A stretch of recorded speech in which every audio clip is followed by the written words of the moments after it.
ನಮಸ್ಕಾರ ರೀ ಎಲ್ಲರಿಗೂ. ಇದು ನಮ್ಮ ಪ್ರವಾಸದ 9ನೇ ಜಿಲ್ಲೆ ಅದ ನೋಡ್ರಿ ಗದಗ. ಈಗ ಒಳಗೆ ಹೋಗಿ ಎಲ್ಲ ತೋರಿಸ್ತೀವಿ. ಇವೆಲ್ಲ ಮುದ್ರಣ ಕಾಶಿ ಗದಗ ಅಂತ ಕರಿತಾರಂತ. ಇದು ಎಲ್ಲರಿಗೆ ಕರ್ನಾಟಕ ಜನತೆಗೂ ನಾವು ಸ್ನೇಹಿತರ ಸಂಚಾರ ಇವತ್ತು ಗದಗ ಜಿಲ್ಲೆಗೆ ಬಂದೀವಿ. ಗದಗ ಜಿಲ್ಲೆಗೆ ಆಲ್ ಕರ್ನಾಟಕ ಟೂರಿಂದು 9ನೇ ಡಿಸ್ಟಿಕಲ್ಲಿ ಇದ್ದೀವಿ ನಾವು. ವೀರೇಶ್ವರ ಪುಣ್ಯಾಶ್ರಮ ಪುಟ್ಟರಾಯ ಗವಾಯಿಗಳ ಮಠ ಅದ ಇದು. ಇಲ್ಲಿ ಬಂದೀವಿ. ಒಳಗಿಂದೆಲ್ಲ ನಿಮಗೆ ಸ್ವಲ್ಪ ಡೀಟೇಲ್ ಎಲ್ಲ ತಿಳಿಸ್ತೀವಿ. ಇಲ್ಲಿ ನೋಡ್ರಿ,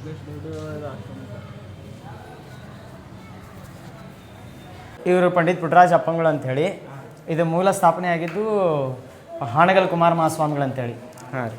ಮೂಲ ಅವರು ಹಾವೇರಿ ಜಿಲ್ಲೆ ಹಾನಗಲ್ ತಾಲೂಕಿನ ಒಂದು ಜೋಯಿಷರ ಹರಳಹಳ್ಳಿ ಗ್ರಾಮದೊಳಗೆ ಜನನ ಆಗ್ತಿತ್ತು. ಬಾಲ್ಯದಲ್ಲಿ ಹಲೈನಾಗಿರ್ತಾರೆ. ಮುಂದೊಂದು ದಿನಸ ಸಿದ್ದಾರೂಢ ಹತ್ರ ನೀವು ಬೀದರ್ನಿಂದ ಬಂದಿರಿ ಅಂತ ಹೇಳ್ತಿರಲ್ಲ, ಮೂಲ ಬೀದರ್ನ ಒಂದು ಚಳಕಾಪುರ ಅನ್ನೋ ಗ್ರಾಮದಲ್ಲಿ ಜನಿಸಿರುವಂಥ ಸಿದ್ದಾರೂಢ ಹತ್ರ ಹೋಗಿ ನಿಜಗುಣ ಶಾಸ್ತ್ರ ಮತ್ತು ಕೈವಲ್ಯ ಶಾಸ್ತ್ರವನ್ನು ಕಲ್ತಿದ್ದಾರೆ ಅಂತೇಳಿ ಹಾನಗಲ್ ಕುಮಾರಜ್ಜವ್ರು ಸಿಗ್ತಾರೆ. ಮೂಲ ಸ್ಥಳ ಇದು ಹೆಂಗೆ ಸ್ಥಾಪನೆ ಆಯ್ತಪ್ಪ ಅಂತಂದು ನಾವು ಕೇಳಬೇಕಪ್ಪ ಅಂತಂದ್ರೆ, ಗದುಗಿನ ವೀರೇಶ್ವರ ಪುಣ್ಯಾಶ್ರಮ ಅನ್ನೋದನ್ನು ಇಲ್ಲಿ ಮಹಾದಾನಿ ಬಸರಿಗಿಡದ ವೀರಣ್ಣಜ್ಜನವ್ರು ಅಂಥೇಳಿ ಭೂಮಿಯನ್ನು ದಾನ ಮಾಡ್ತಾರೆ. ಇದನ್ನು ಪಂಡಿತ ಪಂಚಾಕ್ಷರಿ ಅಪ್ಪಂಗಳವರಂತ ಸ್ಥಾಪನೆಯನ್ನು ಮಾಡ್ತಾರೆ. ಇದನ್ನು ಸ್ಥಾಪನೆ ಆಗಿದ್ದಂದ್ರೆ ಕಣ್ಣಿಲ್ಲಾರ್ದಂಥ ಮಹಾತ್ಮರು ಸ್ಥಾಪನೆ ಮಾಡಿರುವಂಥ ಒಂದು ಮಠ. ಇವತ್ತು ಕಣ್ಣಿದ್ದವರು ಮತ್ತು ಕಣ್ಣಿಲ್ಲಾರ್ದವರು ಸಹ ಈ ಆಶ್ರಮದಲ್ಲಿ ಇದ್ಕೊಂಡು ತಮ್ಮ ಜೀವನವನ್ನು ಕಟ್ಟಿಕೊಂಡು ನಾಡಿನ ಅನೇಕ ರಾಜ್ಯ ರಾಷ್ಟ್ರ ಅಂತಾರಾಷ್ಟ್ರೀಯ ಮಟ್ಟದೊಳಗೆ ಅತ್ಯಂತ ಸಂಗೀತಗಾರ ಆಗಿರ್ಬೋದು, ನಾಟ್ಯಕಲೆ ಆಗಿರ್ಬೋದು, ಸಾಹಿತ್ಯ ಎಲ್ಲ ಕಲೆಗಳ ಮುಖಾಂತರ ತಮ್ಮ ಜೀವನವನ್ನು ಗುರುತಿಸ್ಕೊಳತ್ತಾರ. ಅದಕ್ಕೆ ಇವತ್ತು ನೀವು ಇಲ್ಲಿ ಬಂದಿದ್ದು ನಮ್ಗೆ ಭಾಳ ಸಂತೋಷ ಆಯ್ತು. ಯಾಕಂದ್ರೆ ನೀವು ಬೀದರಿಂದ ಬಂದಿರಪ್ಪ ಅಂತಂದ್ರೆ, ಹಾನಗಲ್ ಕುಮಾರಜ್ಜರ ಬೀದರ್ ಜಿಲ್ಲೆಯ ಚಳಕಾಪುರದ ಸಿದ್ದಾರೂಢರು ಬಾಲ್ಯದಲ್ಲಿ ಸಿದ್ಧ, ಮುಂದೊಂದು ದಿವಸ ಹುಬ್ಬಳ್ಳಿಗೆ ಬಂದು ನೆಲೆ ನಿಂತಂಥ ಸಿದ್ದಾರೂಢರು. ಆ ಸಿದ್ದಾರೂಢರ ಒಂದು ಕಾರಣಿಕದೊಳಗೆ ಅವರ ಆಶ್ರಯದೊಳಗೆ ಕಲಿತು ಮುಂದೊಂದು ದಿವಸ ಹಾನಗಲ್ ಕುಮಾರ ಮಹಾಸ್ವಾಮಿಗಳು ಶಿವಯೋಗ ಮಂದಿರವನ್ನು ಸ್ಥಾಪನೆ ಮಾಡ್ತಾರೆ. ಆ ಶಿವಯೋಗ ಮಂದಿರದಲ್ಲಿ ಕಲಿತಿರುವಂಥ ಪಂಚಾಕ್ಷರಿ ಅಪ್ಪಂಗಳವರು ಸಂಗೀತ, ಸಾಹಿತ್ಯ, ಲಿಂಗ ಪೂಜಾ ನಿಷ್ಠಾವಂತರಾಗಿ ಉಭಯ ಗಾಯನವನ್ನು ಕಲಿತು ಇಲ್ಲಿ ಗದಗಿಗೆ ಬಂದಂಥ ಸಂದರ್ಭದೊಳಗೆ ಪಂಡಿತ ಪುಟ್ಟರಾಜ ಗುರುವರ ಅಲ್ಲಿ ಬರ್ತಾರೆ. ಅವ್ರ ಹತ್ರ ಸಂಗೀತ ಅಭ್ಯಾಸನ ಮಾಡಿ ಅವರೆಲ್ಲ ವಿದ್ಯೆಗಳನ್ನು ಕಲಿತು ಗುರುವಿನನ್ನು ಮೀರಿಸುವಂಥ ವಿದ್ಯೆಗಳನ್ನು ಕಲಿತರು. ಆದರೆ ಈ ಜಗತ್ತಿನೊಳಗೆ ಗುರುವಿನ ಮೀರ್ಸೋಕ್ಕೆ ಯಾರಿಗೂ ಆಗಲ್ಲ. ಆದರೆ ಗುರು ಕೊಟ್ಟಂಥ ವಿದ್ಯೆಯನ್ನು ಕಲಿತೀವತ್ತೆ ನಾಡಿನಾದ್ಯಂತ ತಮ್ಮ ಅನೇಕ ಕವಿ ಕಲಾವಿದರನ್ನ ಶಿಷ್ಯರುಗಳನ್ನು ಗುರು ಬಳಗನ್ನು ಕಟ್ಕೊಂಡು ಈ ವೀರೇಶ್ವರನ ಸ್ಥಾಪನೆ ಮಾಡ್ಯಾರ. ಗುರುಗಳು ಇದ್ದಂಥ ಸ್ಥಳ ಇವೆಲ್ಲ ಅಜ್ಜರಿಗೆ ಬಂದಂಥ ಪ್ರಶಸ್ತಿ. ಹಾಂ, ಇವೆಲ್ಲ ಗುರುಗಳಿಗೆ ಬಂದಂಥ ಪ್ರಶಸ್ತಿ. ಇವೆಲ್ಲ ನೋಡ್ರಿ, ಆ ಕಡೆ ಎಲ್ಲ ನೋಡ್ರಿ. ಇದು ಬೆಂಗಳೂರು ಹತ್ತು ಬರುವಂಥ ಕುಣಿಗಲ್ಮಗ್ಲಿರುವಂಥ ಯಡಿಯೂರು ಸಿದ್ಧಲಿಂಗೇಶ್ವರ ಅಂತ ಹೇಳಿ. ಇದು ಮೂಲ ಪರಂಪರೆ. ಯಡಿಯೂರು ಸಿದ್ಧಲಿಂಗೇಶ್ವರರು ಬರ್ತಾರೆ. ಇವರು 15ನೇ ಶತಮಾನದವರು. ಇಲ್ಲಿ ಗದಗನೊಳಗೂ ಸಹ ತೋಟದಾರೆ ಮಠ ಅಂತ ಐತಿ. ಆ ಮಠದೊಳಗೆ 21 ಜನ, ಈಗ 18ರಿಂದ 19ನೇ ಪ್ರಸ್ತುತ ಸ್ವಾಮಿಗಳು ಸಹ ಈಗ ಅದಾರ. ಇವರ ಶಿಷ್ಯತ್ವವನ್ನು ಪಡ್ಕೊಂಡವ್ರು ಹಾನಗಲ್ ಕುಮಾರಜ್ಜವರು. ಯಳಂದೂರು ಬಸವಲಿಂಗ ಮಹಾಸ್ವಾಮಿಗಳಾಗಿರ್ಬೋದು, ಬಿದಿರಿಯ ಪಟ್ಟದೇವರಾಗಿರ್ಬೋದು, ಅನೇಕ ಜನ ಸ್ವಾಮಿಗಳು ಒಡನಾಡಿ ಒಳಗಿದ್ದು. ಆಮೇಲೆ ಪಂಚಾಕ್ಷರಿ ಗವಾಯಿಗಳವರು ಬಾಲ್ಯದ ಹೆಸರು ಗದಗಯ್ಯ, ಇವರನ್ನು ಬೆಳೆಸ್ತಾರೆ. ಇವರಿಗೂ ಕಣ್ಣಿರಲ್ಲ. ಒಂದು ದಿವಸ ಹಾನಗಲ್ ಕುಮಾರಜ್ಜವರು ಧರ್ಮಸಭೆಗೆ ಅಥವಾ ಹಕ್ಕಲ ಬಸವೇಶ್ವರ ಜಾತ್ರೆಗೆ ಅಂತೇಳಿ ಕಾಡಶೆಟ್ಟಿಗೆ ಹಳ್ಳಿಗೆ ಹೋದಂಥ ಸಂದರ್ಭದೊಳಗೆ ಪಂಚಾಕ್ಷರಿ ಗವಾಯಿಗಳವರು ಹಾಡನ್ನು ಹಾಡ್ತಾರೆ. ಹಾಡಿದ ಮೇಲೆ ಅವರನ್ನು ಜೋಳಿಗೆ ಹಾಕೊಂಡ್ಬಂದು ಸಂಗೀತ ಲೋಕವನ್ನು ಬೆಳಗ್ತಾರೆ. ಇವರು ಪಂಚಾಕ್ಷರಿ ಅಜ್ಜವರು, ಇವರು ಪಂಡಿತ ಪುಟ್ಟರಾಜ ಅಪ್ಪಂಗಳವರು ಅಂತೇಳಿ. ಇದು ಅವ್ರು ಕುಳಿತಂತ ಇದೇನ್ರಿ? ಈಗ ಪುಟ್ಟರಾಜ ಅಜ್ಜವ್ರು ಅಂತ ಹೇಳ್ತೇವಲ್ಲ, ಆ ಪುಟ್ಟರಾಜ ಅಜ್ಜವ್ರು ಕುಳಿತಿರುವಂಥ ಒಂದು ಸ್ಥಾನ. ಅದು ಗುರುವಿನ ಫೋಟೋ. ಮತ್ತು ಪುಟ್ಟರಾಜ ಅಪ್ಪಂಗಳವರು ಲಿಂಗ ಪೂಜೆ ಮಾಡ್ಕೊಂಡಿರುವಂಥ ಒಂದು ಗವಿ ಸಹ ಇದೆ.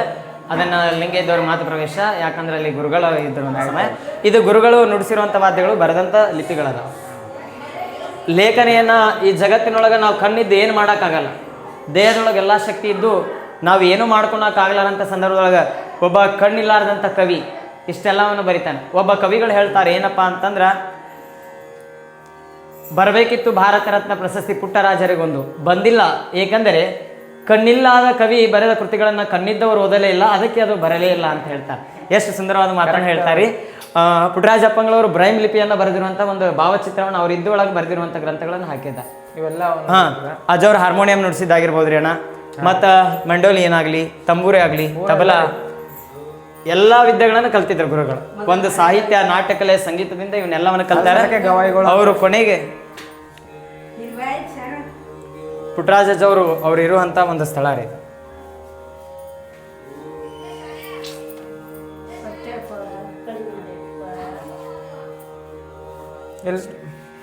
ಇಲ್ಲಿ ಮೇಲ್ ಬಿ ತೋರಿಸಿ. ಪುಟ್ಟರಾಜರ ಪುಣ್ಯ ಜೋಳಿಗೆ ನಿಮ್ಮ ಮನೆಯ ಬಾಗಿಲೆ ಅನ್ನುವಂಥ ಒಂದು ಭಾವಚಿತ್ರದ ಮೇಲಿರುವಂಥ ಅವರ ಭಾವಚಿತ್ರಗಳ ಫೋಟೋವನ್ನು ಇಲ್ಲೇ ಮಾಡಿದ್ದಾರೆ. ಬ್ರೈಮ್ ಲಿಪಿ ಆಗಿರ್ಬೋದು, ಹಾರ್ಮೋನಿಯಂ, ಮಂಡೋಲಿಯನ್, ತಂಬೂರಿ, ತಬಲಾ, ಸಿತಾರ್, ವೈಲಿನ್, ಸಾರಂಗಿ, ದಿಲ್ರುಬಾ ಮತ್ತು ಸಂತೋರ್ ಆಗಿರ್ಬೋದು, ಮತ್ತು ರುದ್ರವೀಣೆಯನ್ನು ಸಹ ನುಡಿಸಿದ್ದಾರೆ. ಅವರು ಬಳಸಿರುವಂಥ ಪೂಜಾ ಸಾಮಗ್ರಿಗಳಾಗಿರ್ಬೋದು. ಇಲ್ಲ ನೋಡಿ. ಅವ್ರು ಬಳಸಿದಂಥ ಪೂಜಾ ಸಾಮಗ್ರಿಗಳು. ಸಣ್ಣವ್ರಿದ್ದಾಗ ಬಂದಾರ ಅಜ್ಜ. ಇದು ಗುರುವರ್ಯರು ಪುಟ್ಟರಾಜ ಅಪ್ಪಂಗಳವರು ಬರೆಸಿರುವಂತಹ ಪೂಜಾ ಸಾಮಗ್ರಿಗಳಾಗಿರ್ಬೋದು, ಅವರ ಪ್ರಸಾದಕ್ಕೆ ಬಳಸಿರುವಂತಹ ಸಾಮಗ್ರಿಗಳನ್ನು ಇಲ್ಲಿಟ್ಟು ಪ್ರದರ್ಶನಕ್ಕಿಟ್ಟಾರೆ. ಗುರುವರ್ಯರು ತಮ್ಮ ಜೀವಿತಾವಧಿ ಒಳಗೆ ನುಡಿಸಿರುವಂಥ ವಾದ್ಯಗಳು ಅದಕ್ಕೆ ಹೇಳ್ತಾರ, ಗುರು ಮುಟ್ಟಿದ ಕಾಯ ಗುರು ಆಗುವಂತೆ, ಉರಿ ಮುಟ್ಟಿದ ಕರ್ಪೂರವು ಉರಿಯಾಗಿ ಕಂಗೊಳಿಸುವಂತೆ, ಲಿಂಗ ಮುಟ್ಟಿದ ಅಂಗವು ಲಿಂಗವಾಯಿತು ಅನ್ನೋ ಹಂಗೆ ಗುರುಗಳು ಮುಟ್ಟಿ ನುಡಿಸಿರುವಂಥ ವಾದ್ಯಗಳು. ಅದಕ್ಕೆ ಹೇಳ್ತಾರ, ವೃಕ್ಷದ ಫಲ ವೃಕ್ಷಕ್ಕಲ್ಲ, ಸಮುದ್ರದ ನೀರು ಸಮುದ್ರಕ್ಕಲ್ಲ, ಮಹಾತ್ಮರ ಜೀವನ ಮಹಾತ್ಮರಿಗಲ್ಲ ಅನ್ನೋ ಹಾಗೆ ಗುರುಗಳಿಗೆ ನಮ್ಮ ಭಾರತ ದೇಶದ ಗಣವತ್ ರಾಜಕಾರಣಿ ವ್ಯಕ್ತಿಗಳು ಕೊಟ್ಟಿರುವಂಥ ಇದೊಂದು ಪ್ರಶಸ್ತಿ. ಅಜ್ಜರಿಗೆ ಕಣ್ಣಿಲ್ಲ ಅಂತಾರೆ, ಕಣ್ಣು ಹೆಂಗೆ ಹೋಗಿದ್ವು ಅಣ್ಣ? ಅನೇಕ ಗ್ರಂಥಗಳೊಳಗೆ ಉಲ್ಲೇಖ ಆಗೈತಿ. ಶಿವಯೋಗಿ ಪುಟ್ಟರಾಜ ಲೀಲಾವಿಲಾಸ, ಶಿವಯೋಗಿ ಪುಟ್ಟರಾಜ ಅಂತೇಳಿ ನಮ್ಮ ಗದುಗಿನ ಮಹಾಶಿವಶರಣಿ ಅಸುಂಡಿ ನೀಲಂತಾಯಿಯವರು ಬರೆದಿರುವಂಥ ಗ್ರಂಥದೊಳಗೆ ಉಲ್ಲೇಖ ಮಾಡ್ಯಾರ. ಮತ್ತು ಅನೇಕ ಗ್ರಂಥದೊಳಗೆ ವಿಧ ವಿಧವಾಗಿ ಉಲ್ಲೇಖ ಮಾಡ್ಯಾರ. ನನಗೆ ತಿಳಿದು ಬಂದಿರುವಂಥ ವಿಷಯ ಏನಪ್ಪ ಅಂತಂದ್ರೆ, ಪಂಡಿತ ಪುಟ್ಟರಾಜ ಅಪ್ಪಂಗಳವರು ಬಾಲ್ಯದಾಗಿರುವಂಥ ಸಂದರ್ಭದೊಳಗೆ, ಅಂದ್ರೆ ಹಾವೇರಿ ಜಿಲ್ಲೆ ಹಾನಗಲ್ಲ ತಾಲೂಕಿನ ದೇವರ ಹೊಸಪೇಟೆ ಒಳಗೆ ಪುಟ್ಟರಾಜಜ್ಜವ್ರು ಇರ್ತಾರ. ಸಣ್ಣವರಿದ್ದಾಗ ಏನಾಗಿರ್ತಿತ್ತಪ್ಪ ಅಂದ್ರೆ, ಗುರುಗಳಿಗೆ ಕಣ್ಣಿನ ಬೇನೆ ಅಂತ ಬರ್ತಿದ್ವು. ಹಿಂದಿನ ಕಾಲದೊಳಗೆ ಅನೇಕ ರೋಗಗಳಿಗೆ ತುತ್ತಾಗಿ ಎಷ್ಟೋ ಜನ ತೀರಿ ಹೋಗ್ಬಿಡ್ತಿದ್ರು. 10-12 ಮಕ್ಕಳು ಹಾಡಿದ್ರೆ ಅದರೊಳಗೆ ಒಬ್ರು ಇಬ್ಬರು ಬದುಕೋದು ಭಾಳ ಕಷ್ಟ ಅಂತೇಳಿ ನೀವೆಲ್ಲರೂ ಕೇಳ್ಕೊಂಡು ಬಂದೇವೆ. ಈಗಿನ ದಿನಮಾನದೊಳಗೆ ಆಧುನಿಕ ಯುಗದೊಳಗೆ ಬೇಕಾದಂಥ ವೈದ್ಯಕಗಳದಾವ, ಶಸ್ತ್ರಚಿಕಿತ್ಸೆಗಳದಾವ, ನಮಗೇನು ತೊಂದರೆ ಬಂದರೂ ನಾವು ತೋರಿಸ್ಕೊತೀವಿ. ಆದರೆ ಆಗಿನ ಸಮಯದೊಳಗೆ ಏನೂ ಇದ್ದಿದ್ದಿಲ್ಲ. ಯಾರೋ ಗೌಟಿ ಔಷಧ ಕೊಡ್ತಿದ್ರು, ನಾಟಿ ಔಷಧ ಕೊಡ್ತಿದ್ರು, ಆಯುರ್ವೇದಿಕನ್ನು ಕೊಡ್ತಿದ್ರು. ಅದರ ಮುಖಾಂತರ ನಾವು ಜೀವನ ನಡೆಸ್ತಿದ್ರು. ಅದು ಸಂದರ್ಭದೊಳಗೆ ಪಂಡಿತ ಪುಟ್ಟರಾಜ ಅಪ್ಪಂಗಳವರಿಗೆ ಕಣ್ಣಿನ ಬೇನೆ ಬರುತ್ತೆ. ಬಂದಂಥ ಸಂದರ್ಭದೊಳಗೆ ತಾಯಿ ಅದೇ ಗ್ರಾಮದೊಳಗೆ ಒಬ್ಬ ವೈದ್ಯರ ಹತ್ರ ಹೋಗಿ ಕೇಳ್ತಾಳ, ಮಗುವಿಗೆ ಹಿಂಗೆ ಕಣ್ಣು ಬ್ಯಾನ್ ಬಂದಿತ್ರಪ್ಪ, ಮತ್ತು ನಾ ಏನು ಮಾಡ್ಬೇಕು ಅಂದಾಗ ಆ ನಾಟಿ ವೈದ್ಯ ಹೇಳ್ತಾನೆ, ಇಲ್ಲವಾ ಒಂದು ಪ್ರಾಣಿಯ ಮೈಮೇಲಿರುವಂಥ ಒಂದು ತನಿಸೆ ಹುಳವನ್ನು ತೆಗೆದುಕೊಂಡು ಹೋಗಿ ಅವನ ಕಣ್ಣಿನಲ್ಲಿ ಬಿಟ್ಟು ಒಂದು 10-15 ನಿಮಿಷದೊಳಗೆ ಅದನ್ನು ತೆಗೆದು ಬಿಡಬೇಕು ನೀನು ಅಂತ ಹೇಳ್ತಾರೆ. ಆಯಿತು ಅಂತಂದ್ರೆ ತಾಯಿ ತೆಗೆದುಕೊಂಡು ಹೋಗಿ ಆ ಪುಟ್ಟರಾಜ ಗುರುವರ್ಯರ ಕಣ್ಣಿನ ಮೇಲೆ ಬಿಡ್ತಾಳೆ, ಕಣ್ಣಿನ ದಂಡೆಯ ಮೇಲೆ ಬಿಡ್ತಾಳೆ. ಅದು ಕಣ್ಣಿನ ಪರೆಯನ್ನು ತಿನ್ನುವ ಬದಲಿ ಇಡೀ ಕಣ್ಣನ್ನೇ ತಿಂದು ಗುರುಗಳ ಕಣ್ಣು ಹೋದ್ವು ಅಂತ ಹೇಳ್ತಾರೆ. ಆದರೆ ಪುಟ್ಟರಾಜ ಗುರುವರಿಗೆ ಕಣ್ಣುಗಳು ಹೋಗಿದ್ದಿಲ್ಲ, ಯಾಕಂದ್ರೆ ಅಂತರಂಗದ ಕಣ್ಣು ತೆಗೆದಿತ್ತು. ಪರಮಾತ್ಮ ಈ ಲೀಲಾವಿಲಾಸಕ್ಕಂತೇಳಿ ಅಂತ ಮಹಾತ್ಮನ ಕಳಿಸಿದ್ದಾರೆ. ಪಂಡಿತ ಪುಟ್ಟರಾಜ ಗುರುವರು ಕಣ್ಣು ಹೋಗಿದ್ದಿಲ್ಲ, ಅಂತರಂಗದ ಕಣ್ಣು ತೆಗೆದಿದ್ವು ಅಂತೇಳಿ ಇವತ್ತು ನಾವು ಗದುಗಿನ ವೀರೇಶ್ವರ ಪುಣ್ಯಾಶ್ರಮದೊಳಗೆ ಸಾವಿರ ಜನ ಸಂಗೀತಗಾರ ಅವ್ರ ತಾಯಿಯವ್ರು ಬಂದು ಇಲ್ಲಿ ತಂದಿಕ್ತಾರೇನ್ರಿ ಕಣ್ಣಿಲ್ಲ? ತಾಯಿಯವರು ಬಂದಿಡಂಗಿಲ್ಲ. ಪಂಚಾಕ್ಷರ ಗುರುಗಳವರು ಶಿವಯೋಗ ಮಂದಿರದಿಂದ ಸಂಚಾರ ಸಂಗೀತ ಪಾಠಗಳನ್ನು ಸ್ಥಾಪನೆ ಮಾಡ್ಕೊಂತ ಬಂದಿರ್ತಾರೆ. ನಿಡಗುಂದಿ ಕೊಪ್ಪ ಆಗಿರ್ಬೋದು, ನವಲಗುಂದ ಆಗಿರ್ಬೋದು, ಮಲ್ಲಾಪುರ ಆಗಿರ್ಬೋದು, ಗುಳೇದಗುಡ್ಡ, ಹಿಂಗೆ ಸಂಚಾರ ಸಂಗೀತ ಪಾಠ ಶಾಲೆಯು ತೆಗೆಯುವಂಥ ಸಂದರ್ಭದೊಳಗೆ ಅಣ್ಣಿಗೆರೆ ಅನ್ನೋ ಒಂದು ಗ್ರಾಮಕ್ಕೆ ಬಂದಿರ್ತಾರೆ. ಅಲ್ಲಿ ಅಣ್ಣಿಗೆರೆ ಗ್ರಾಮದೊಳಗಿರುವಂಥ ಸಂದರ್ಭದೊಳಗೆ ಪಂಡಿತ ಪಂಚಾಕ್ಷರ ಅಪ್ಪಂಗಳವ್ರಿಗೆ ಬಾಲ್ಯದೊಳಗೆ ಕಣ್ಣಿರಂಗಿಲ್ಲ ಅಂತೇಳಿ ನಾವೆಲ್ಲರೂ ಕೇಳ್ಕೊಂಡು ಬಂದೇವೆ. ಇತಿಹಾಸ ಹೇಳ್ಕೊಂಡು ಹೋದ್ರೆ ಇದು 1 ದಿವಸ 2 ದಿವಸ ಆಗಂಗಿಲ್ಲ, ಸಾವಿರ ವರ್ಷಗಳ ಇತಿಹಾಸ ಇದಕ್ಕೆ ಐತಿ ಅಂತೇಳಿ ನಾವೆಲ್ಲ ತಿಳ್ಕೊತೀವಿ. ಆಗ ಪಂಚಾಕ್ಷರ ಅಪ್ಪಂಗಳವರು ಅಣ್ಣಿಗೆರೆಯಲ್ಲಿರುವಂಥ ಸಂದರ್ಭದೊಳಗೆ ಅವ ದೇವಗಿರಿ ಒಳಗೆ ಅವ್ರ ಮಾವರು ಇರ್ತಾರೆ, ಪಂಡಿತ ಪುಟ್ಟರಾಜ ಅಪ್ಪಂಗಳವರ ಮಾವರು ಇರ್ತಾರೆ. ಅವ್ರಿಗೆ ಹೋಗಿ ಹೇಳ್ತಾಳ, ಹಿಂಗೆ ಕಣ್ಣು ಹೋಗ್ಬಿಟ್ಟವ ಪುಟ್ಟ, ಏನು ಮಾಡ್ಬೇಕಂದಾಗ ಆ ಚಂದ್ರಶೇಖಯ್ಯನವ್ರು ಕರ್ಕೊಂಬಂದು ಅಣ್ಣಿಗೆರೆ ಒಳಗೆ ಪಂಚಾಕ್ಷರ ಗವಾಯಿಗಳವ್ರ ಹತ್ರ ಬಿಡ್ತಾರ, ಅಪ್ಪಂಗಳವ್ರ ಹತ್ರ ಬಿಡ್ತಾರ. ಅವ್ರು ಇವರಿಗೆಲ್ಲ ವಿದ್ಯಾಭ್ಯಾಸನ ಕೊಡ್ತಾರ, ಮತ್ತು ಲಿಂಗ ದೀಕ್ಷೆಯನ್ನು ಕೊಡ್ತಾರ. ಕೊಟ್ಟ ಮೇಲೆ ಪಂಡಿತ ಪುಟ್ಟರಾಜ ಅಪ್ಪಂಗಳವರು ಅನೇಕ ಕೃತಿಗಳನ್ನು ಬರೀತಾರೆ, ಅನೇಕ ನಾಟಕಗಳನ್ನು ಬರೀತಾರೆ, ಅನೇಕ ರಾಗಗಳಿಗೆ ಸಂಗೀತ ಸಂಯೋಜನೆ ಮಾಡಿ ಇವತ್ತು ನಾಡಿನ ತುಂಬ ಸಂಗೀತಗಾರ ನೀಡ್ತಾರೆ ಅನ್ನೋದನ್ನು ನಾವು ಇದನ್ನು ತಿಳ್ಕೊಂಡಿದ್ದೀವಿ. ವೀರೇಶ್ವರ ಪುಣ್ಯಾಶ್ರಮದ ಈಗ ಪ್ರಸ್ತುತ ಪೀಠಾಧಿಪತಿಗಳು ಯಾರದಾರಪ್ಪ ಅಂತಂದ್ರೆ ಪರಮ ಪೂಜಾ ಕಲ್ಲಯ್ಯಜನವ್ರು ಅಂತದಾರ, ಅವ್ರು ಅದಾರನ್ನ ಅವ್ರು ನಾವೆಲ್ಲರೂ ಭೇಟಿ ಆಗ. ಅಜ್ಜರು ಪುಟ್ಟರಾಜ ಅಜ್ಜರು ಕಣ್ಣಿಲ್ಲದೆ ಪೂರಾ ಇಡೀ ನಮ್ಮ ಕರ್ನಾಟಕ ಸಂಗೀತವನ್ನು ಎಲ್ಲರಿಗೆ ತಿಳಿಸ್ಲತ್ತಾರು. ಅವ್ರ ಒಂದು ಪುತ್ಥಳಿ ಮೇಲಿರೋರೆಲ್ಲ ಮೌನ ತಪಸ್ವಿ ಇವೆಲ್ಲ ಕೃತಿಗಳು ಪರಮ ಪೂಜಾ ಕಲ್ಲಯ್ಯಜನವ್ರಿಗೆ ಬಂದಿರುವಂಥ ಕೃತಿಗಳು. ಇವರೇ ಈಗ ನಮ್ಮ ಪ್ರಸ್ತುತ ವೀರೇಶ್ವರ ಪುಣ್ಯಾಶ್ರಮದ ಪೀಠದ ಒಡೆಯರು ಪರಮ ಪೂಜಾ ಕಲ್ಲಯ್ಯಜನವರು. ಬೀದರ್ನಿಂದ ಈಗ 35 ದಿವಸ ಆತಿರ ಅಜ್ಜರ ಸಂಚಾರ ಮಾಡ್ಕೊತ ಕೊಪ್ಪಳ ಗವಿಸಿದ್ದೇಶ್ವರ ಅಜ್ಜರನ್ನ ಮತ್ತು ತಾಳಿಕೋಟೆ ಸಿದ್ಧಲಿಂಗಜ್ಜವ್ರನ್ನ ಅವ್ರನ್ನೆಲ್ಲ ಭೇಟಿ ಹಾಕ್ಕೊಂತ ಈಗ ಎಷ್ಟು ಕರ್ನಾಟಕದೊಳಗೆ ಮಠಮಾನ್ಯಗಳದಾವ 30 ಜಿಲ್ಲೆಗಳಿಗೂ ಸಂಚಾರ ಮಾಡ್ಕೊತ ತಮ್ಮ ಯೂಟ್ಯೂಬ್ ಚಾನಲ್ ಮುಖಾಂತರ ಹೊರಗಡೆಗೆ ಜನಪರಿಚಿತನ ಮಾಡತ್ತಾರೆ. ಗದಗ ವೀರೇಶ್ವರ ಪುಣ್ಯಾಶ್ರಮ ಸುಕ್ಷೇತ್ರಕ್ಕೆ ಸಂಚಾರಿ ಅಂತಕ್ಕಂಥ ಯೂಟ್ಯೂಬ್ ಚಾನಲ್ ವತಿಯಿಂದ ಓಂಕಾರ ಅವರು ಮತ್ತು ರವಿ ಅವರು ವಿಶೇಷವಾಗಿ 30 ಜಿಲ್ಲೆಯಲ್ಲಿ ಕೂಡ ಸೈಕಲ್ ತುಳಿಯೋದ್ರ ಜೊತೆಗೆ ಸಂಚಾರವನ್ನು ಮಾಡುತ್ತೆ. ಸೈಕಲ್ ಮೇಲೆ ಇಡೀ ಅಖಂಡ ಕರ್ನಾಟಕ ಸುತ್ತಾಡಿ ಮಠ ಮಂದಿರ ಆಗಲಿ, ಸಾಮಾಜಿಕವಾಗಲಿ, ಶೈಕ್ಷಣಿಕ, ಧಾರ್ಮಿಕ ಇದೆಲ್ಲ ನೆಲೆಗೊಳ್ಳಬೇಕು, ಭದ್ರವಾಗಿ ಉಳಿಬೇಕು. ನಾಡಿನ ಜನತೆ ಆರೋಗ್ಯವೇ ಭಾಗ್ಯ, ಅದ ಸಂಪತ್ತನ್ನು ತಿಳ್ಕೊಂಡು ನಾಡಿನ ಜನತೆ ದುರ್ಚಟ ಬಿಡಬೇಕು. ಇವತ್ತು ಕುಡಿಯೋದೇ ಇರಲಿ, ಸೇದೋದೇ ಇರಲಿ, ಮಾದಕ ವಸ್ತುಗಳನ್ನು ದೂರಿಟ್ಟು ಕಾಯಕವೇ ಕೈಲಾಸ ಅನ್ನೋ ಒಂದು ತತ್ವಗಳನ್ನು ಹಿಡಿದುಕೊಂಡು ಇವರೆಲ್ಲ ಆರೋಗ್ಯ ಯುವಕರು, ನಮ್ಮ ನಾಡಿನ ಯುವಕರು ಸದೃಢವಾಗಿರಬೇಕು, ಸಂಚರಿಸ್ತಾರೆ. ಅವರಿಗೆ ಎಲ್ಲ ಗುರುಗಳ ಆಶೀರ್ವಾದ ಅಂತೇಳಿ ಬಯಸ್ತಾ ಇದ್ದೆ. ಇಲ್ಲಿಂದೇ ದ್ವಾರ ಅದ ನೋಡ್ರಿ, ಇಲ್ಲಿಂದ ಒಳಗೆ ಬರ್ಬೋದು. ಹೀಗೆ ಗುರುಜಿ ಅವ್ರ ಆಶೀರ್ವಾದ ಕೊಟ್ಟರು ನಮಗೂ. ಅವರೆಲ್ಲ ಕಣ್ಣಿಲ್ಲದೆ ಏನೇನೋ ಸಾಧನೆ ಮಾಡತ್ತಾರ, ನಾವು ಏನು ಮಾಡಿರ್ತೀವೋ ಏನಿಲ್ಲ. ಇದೆಲ್ಲ ಅವ್ರ ಆಶ್ರಮ ಅದ ನೋಡ್ರಿ, ಎಷ್ಟು ದೊಡ್ಡದ.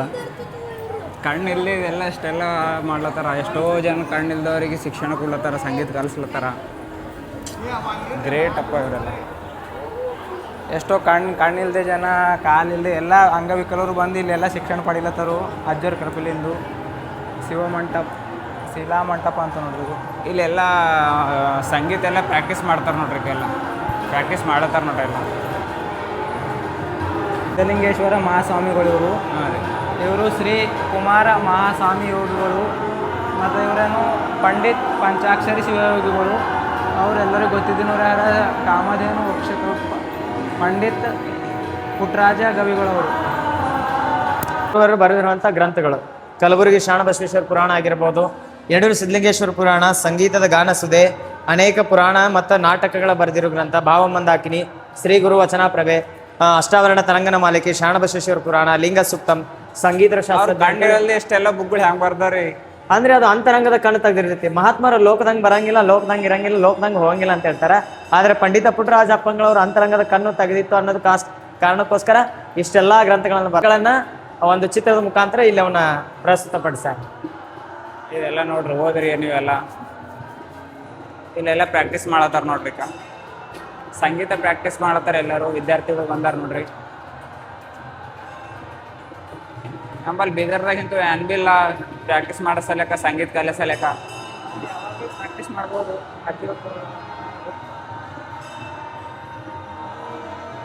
ಇವರೆಲ್ಲ ನೋಡ್ರಲ್ಲ ಎಷ್ಟು ಭಾರಿ ಸಂಗೀತ ಪ್ರಾಕ್ಟೀಸ್ ಮಾಡತ್ತಾರ. ಪೂರ್ಣೇಶ್ವರಿ ದೇವಿ ಅವರು ನೋಡ್ರಿವ್ರೀಗ. ಇದು ಪರಮ ಪೂಜಾ ಶ್ರೀ ಹಾನಗಲ್ಲ ಗುರುಕುಮಾರ ಸ್ವಾಮಿಗಳವರ ಗದುಗಿನ ವೀರೇಶ್ವರ ಪುಣ್ಯಾಶ್ರಮದ ಪರಮ ಪೂಜ್ಯ ಶ್ರೀ ಹಾನಗಲ್ ಕುಮಾರ ಮಹಾಸ್ವಾಮಿಗಳ ಗದ್ದಿಗೆ. ಯಾಕಪ್ಪ ಅಂದ್ರೆ ಪಂಡಿತ ಪಂಚಾಕ್ಷರಪ್ಪಂಗಳವರಿಗೆ ಸಂಗೀತ ಶಿಕ್ಷಣವನ್ನು ಕಲಿಸೋದ್ರ ಮುಖಾಂತರ ನಾಡಿನೊಳಗೆ ಇವತ್ತು ಭವ್ಯವಾದ ಸಂಗೀತ ಲೋಕವನ್ನು ನಾವು ಕೇಳಾತೀವಿ ಅಂತಂದ್ರೆ ಮೂಲ ಕರ್ತೃಗಳೇ ಹಾನಗಲ್ ಕುಮಾರಸ್ವಾಮಿಗಳು. ಅವರ ಪುಣ್ಯ ಗದ್ದಿಗೆ ಇದು ಮಾಡಿದ್ರು. ಇದು ಪರಮ ಪೂಜ್ಯ ಶ್ರೀ ಗಾನಯೋಗಿ ಶಿವಯೋಗಿ ಪಂಡಿತ ಪಂಚಾಕ್ಷರಪ್ಪಂಗಳವರ ಪುಣ್ಯ ಕರ್ತೃ ಗದ್ದಿಗೆ. ಇದು ಏನಪ್ಪಾ ಅಂದ್ರೆ ನಾಡಿನಾದ್ಯಂತ ಅನೇಕ ಸಂಗೀತಗಾರ ನೋಡ್ತೀವಲ್ಲ, ಸಂಗೀತ ಅನ್ನೋದೇ ಪಂಡಿತ ಪಂಚಾಕ್ಷರಪ್ಪಂಗಳವರ ಮನದಾಳದ ಒಳಗಿದ್ದ ಹೊರಗ ಇಡೀ ಪ್ರಪಂಚಕ್ಕೆ ನೀಡಿದರು. ಅರಮನೆಯಲ್ಲಿ ಕೇಳುವ ಸಂಗೀತವನ್ನು ಗುರುಮನೆಗೆ ತಂದು ಕೊಟ್ಟರು. ನಾವು ಹಿಂದಿನ ಕಾಲದೊಳಗೆ ರಾಜ ಮಹಾರಾಜರು ದೊಡ್ಡ ದೊಡ್ಡ ರಾಜ ದರ್ಬಾರದೊಳಗೆ ಸಂಗೀತವನ್ನು ಕೇಳ್ತಿದ್ವಿ. ಅಂತ ಸಂಗೀತವನ್ನ ಇಡೀ ಜಗತ್ತಿನ ಅನೇಕ ಕವಿ ಕಲಾವಿದರಿಗೆ ನೀಡಿರುವಂತ ಪುಣ್ಯ ಗುರುಗಳೇ ಪರಮ ಪೂಜ್ಯ ಶ್ರೀ ಪಂಡಿತ ಪಂಚಾಕ್ಷರಪ್ಪಂಗಳವರ ಪುಣ್ಯ ಗದ್ದುಗೆ. ಪಂಡಿತ ಪುಟ್ಟರಾಜಪ್ಪಂಗಳವರ ಅಂದ್ರೆ ಹಾನಗಲ್ ಕುಮಾರಜ್ಜ ಅವರ ಪಂಡಿತ ಪಂಚಾಕ್ಷರಪ್ಪಂಗಳವರ ಪುಣ್ಯದ ಶಿಶು ಆಗಿ ಜನಿಸಿ ಸಂಗೀತ ಲೋಕವನ್ನು ಬೆಳಗಿರುವಂತ ಪಂಡಿತ ಪುಟ್ಟರಾಜಪ್ಪಂಗಳವರ ಪುಣ್ಯ ಗದ್ದುಗೆಯಲ್ಲಿ ಇವರು ಸಂಗೀತ ಮಾತ್ರ ಒಂದ ಕಲೀಲಿಲ್ಲ. ಇದು ಪುಟ್ಟರಾಜಪ್ಪಂಗಳವರ ಗದ್ದುಗೆ. ಏನಪ್ಪಾ ಅಂದ್ರೆ ಇವರು ಸಂಗೀತವನ್ನ ಮಾತ್ರನ ಕಲೀಲಿಲ್ಲ. ಯಾಕಪ್ಪ ಅಂದ್ರ ಸಂಗೀತ, ಸಾಹಿತ್ಯ, ನಾಟಕಲೆ ಅನೇಕ ಮಹಾತ್ಮರ ಪುರಾಣವನ್ನು ಬರೆಯುವ ಮುಖಾಂತರ ನಾಡಿಗೆ ಪರಿಚಿತವಾದಂಥವ್ರು ಪಂಡಿತ್ ಪುಟ್ಟರಾಜಪ್ಪನವರಿಗೆ. ಪ್ರತಿನಿತ್ಯ ಸಾವಿರಾರು ಭಕ್ತರು ಬಂದು ಇಲ್ಲಿ ದರ್ಶನವನ್ನು ಮಾಡ್ತಾರೆ ಅನ್ನೋದು ನಾವು ನೀವೆಲ್ಲರೂ ಕೇಳಬೇಕಾಗ್ತದೆ. ಅನೇಕ ಜನ ಕಲಾವಿದರು ಇಲ್ಲ ಸಂಗೀತವನ್ನು ಉಡಿಸ್ತಾ ಇದ್ದಾರೆ, ವಿದ್ಯಾರ್ಥಿಗಳು. ಅವರಿಗೆ ಹೋಗ್ರಿ, ಅವರ ಸಂಗೀತದ ಬಗ್ಗೆ ಮಾಹಿತಿಯನ್ನು ಕೇಳ್ರಿ, ಅವರು ನಿಮ್ಗೆ ಏನು ಉತ್ತರವನ್ನು ಕೊಡ್ತಾರ ನೀವು ಕೇಳ್ರಿ. ನಮಸ್ಕಾರ ರೀ. ಏನ್ ಹೆಸರು ಅದ್ರ ಅಣ್ಣ? ಚಂದ್ರಕಾಂತ್. ಎಲ್ಲಿಂದ ಬಂದಿರ ಅಣ್ಣ? ಕಲಬುರಗಿ ಅಣ್ಣ. ಕಲಬುರಗಿಲಿಂದ ಇಲ್ಲಿ ಬಂದಿರಿ? ಇಲ್ಲೇ ಇರ್ತೀರಿ ನೀವು? ಇಲ್ಲೇ ಇರ್ತೀವಿ ಅಣ್ಣ, ಇಲ್ಲೇ.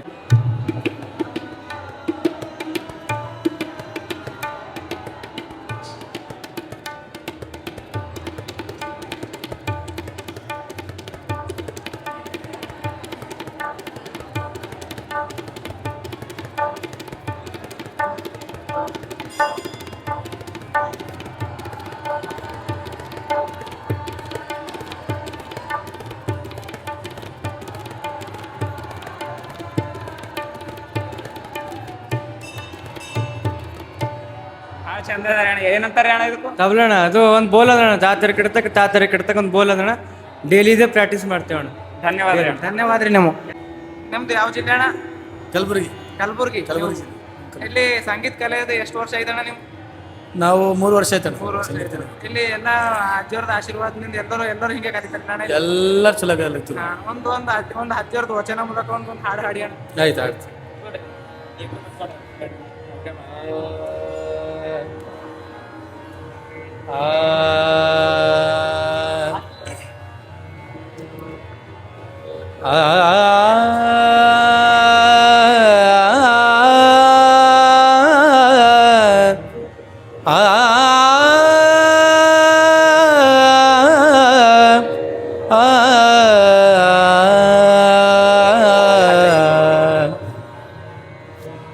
ಗುರುವಿಗೆ ತನುವನ್ನು ಲಿಂಗಕ್ಕೆ ಮನವನ್ನು, ಗುರುವಿಗೆ ತನುವನ್ನು ಲಿಂಗಕ್ಕೆ ಮನವನ್ನು, ಜಂಗಮಕ್ಕೆ ಧನವ ಕೊಟ್ಟು ನಿಶ್ಚಿಂತನಾಗಿರುವ ಭಕ್ತನೇ ಮಹಾದೇವನಯ್ಯ. ಅಯ್ಯ ಭಕ್ತನೇ ಮಹಾದೇವನಯ್ಯ. ಗುರುವಿಗೆ ತನುವನ್ನು ಲಿಂಗಕ್ಕೆ ಮನವನ್ನು, ಇವರಾಜ್ಞೆಯಂತೆ ನಡೆವ ಜನಗಳೇ ಮಹಾಗಣಗಳು. ಇವರ ಸಂಸಾರ ಸುಖವೇ ಶಿವ ಸುಖ ನೋಡ, ಇವರ ಸಂಸಾರ ಸುಖವೇ ಶಿವ ಸುಖ ನೋಡ. ಗುರುಕುಮಾರ ಪಂಚಾಕ್ಷರೇಶ್ವರ, ಗುರುಕುಮಾರ ಪಂಚಾಕ್ಷರೇಶ್ವರ. ಗುರುವಿಗೆ ತನುವನ್ನು ಲಿಂಗಕ್ಕೆ ಮನವನ್ನು, ಗುರುವಿಗೆ ತನುವನ್ನು, ಗುರುವಿಗೆ ತನುವನ್ನು, ಗುರುವಿಗೆ ತನುವನ್ನು ಲಿಂಗಕ್ಕೆ ಮನವನ್ನು.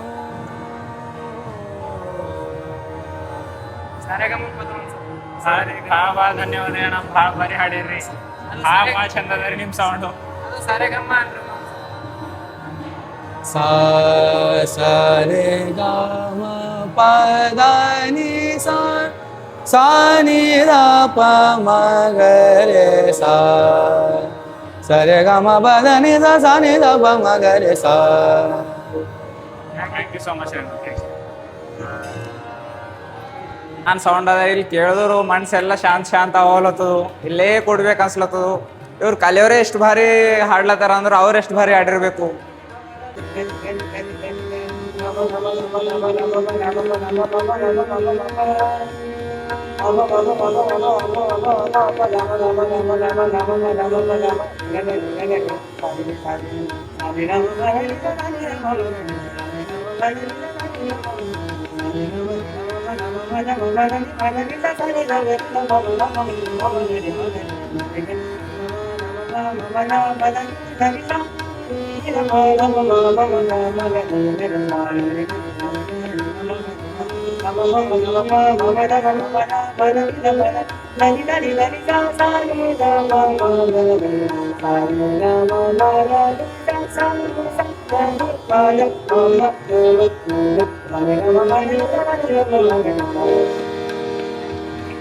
ನೀವು ಎಷ್ಟು ವರ್ಷದಿಂದ ಕಲಿತೀರಿ?